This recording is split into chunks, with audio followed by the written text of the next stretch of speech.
ये जहां तक ताल्लुक है आगा राहुल्ला साहब का, जो कल स्टेटमेंट आप जो जिक्र कर रहे हो, वो स्टेटमेंट आगा राहुल्ला साहब के ऊपर नहीं है, क्योंकि वहां काफी रश था, बड़ी आवाज थी, बड़ा शोर था। आप भी लोग वहीं थे और देखा था कितना शोर मचा हुआ था।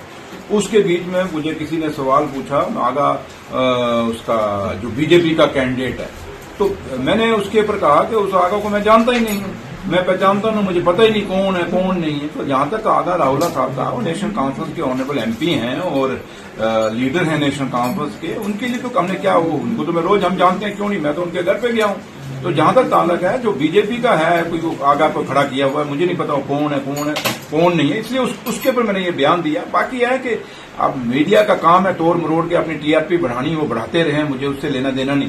लेकिन जहां तक ताल्लुक है कौन क्या प्रोटेस्ट कर रहा है, मुझे उससे भी लेना देना नहीं। लेकिन जहां तक मेरा अपना ताल्लुक है, वो सच्चाई यही है कि जो बीजेपी का आगा जो कैंडिडेट खड़ा है, उसके ऊपर मैंने कहा था और कि भाई मैं उसको जानता नहीं और पहचानता नहीं। और सच्चाई भी यही है कि मैंने उसको आज तक ना जाना है, ना पहचाना है, ना देखा है, न सुना है कौन नहीं है। इसलिए मैंने उसी सिलसिले में कहा था। और जहां तक नेशनल कॉन्फ्रेंस का ताल्लुक है बड़गाम सीट का, आगा महमूद साहब और आगा राहुल्ला साहब दोनों मिलके ये नेशनल कॉन्फ्रेंस को ये सीट जिताएंगे और ये हमेशा नेशनल कॉन्फ्रेंस की सीट रही है। और ये क्योंकि आगा राहुल्ला साहब ऑनरेबल एमपी हैं और वहां के लीडर हैं और वहां उनका अपना असुर रसूख है और पूरा जोर लगा के और नेशनल कॉन्फ्रेंस के कैंडिडेट को जिताएंगे, ये हमें पता है। और उन्हीं की लीडरशिप ने जिम्मेवारी भी लगाई है कि आपने पूरा आगा महमूद साहब को साथ होके पूरा इलेक्शन लड़ाना है और उनको जिताना है।